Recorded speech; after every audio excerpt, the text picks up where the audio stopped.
What's going on, guys? Welcome back to the channel. Critical Overlord here.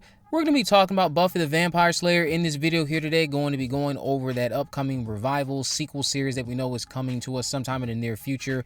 My best bet is going to be 2027. I want it to be next year, though, just selfishly. But we're going to be talking about Sarah Michelle Gellar in this photo she shared over on her Instagram today to confirm that a table read for the pilot episode has occurred or is happening at this very moment. The interesting takeaway, though, based off of the title of this video and the thumbnail, is that if you look at the post carefully, our lovely chosen one possibly showed too much in the photos. It didn't take long for Reddit users to notice certain things like names on the photo resembling a lot of what Daniel RPK shared many months ago. I'll leave links to the Reddit threads in a pinned comment below. But yeah, people turned the brightness up on these photos, made all these different edits since names, again, are visible on these photos that Sarah shared.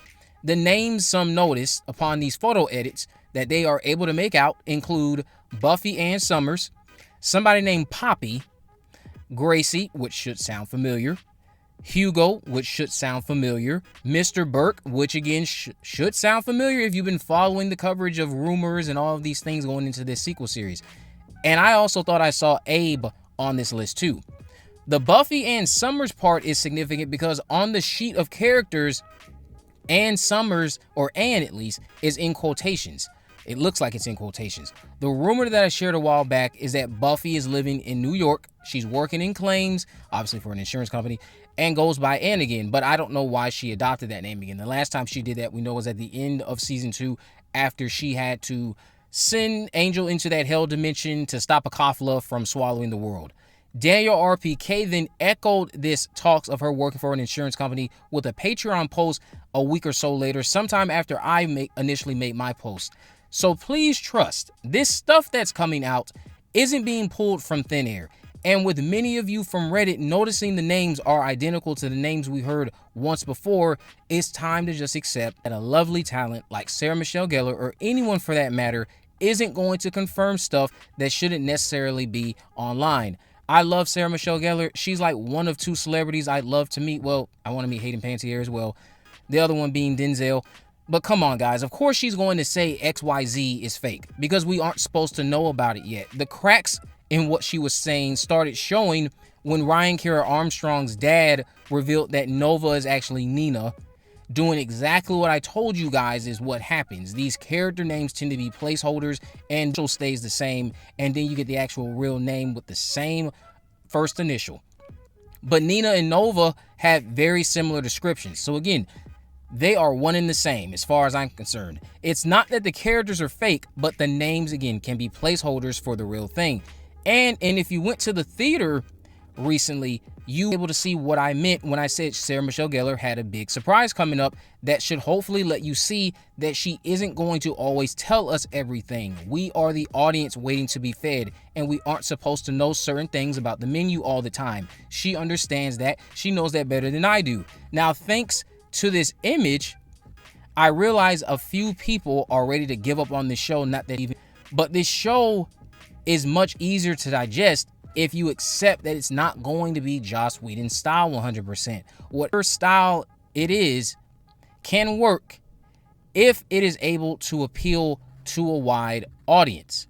If it's able to appeal to a big enough audience, that style can work for this universe. And as long as I'm into it, if you're into it, we'll be along for a fantastic ride. Yes, it's not going to be in the same vein of Joss Whedon because only Joss Whedon can do Joss Whedon. I've said over again, this show should not try to be Joss Whedon. That's going to be your biggest mistake. Be your own thing. Have some competent writers. Just let it be in the same sandbox. Do your own thing. Have your own voice. Have your own tone. Just retain a lot of what we know about the Buffy universe without trying to be too much like Joss Whedon. I also do wonder, of course, who the hell is Poppy?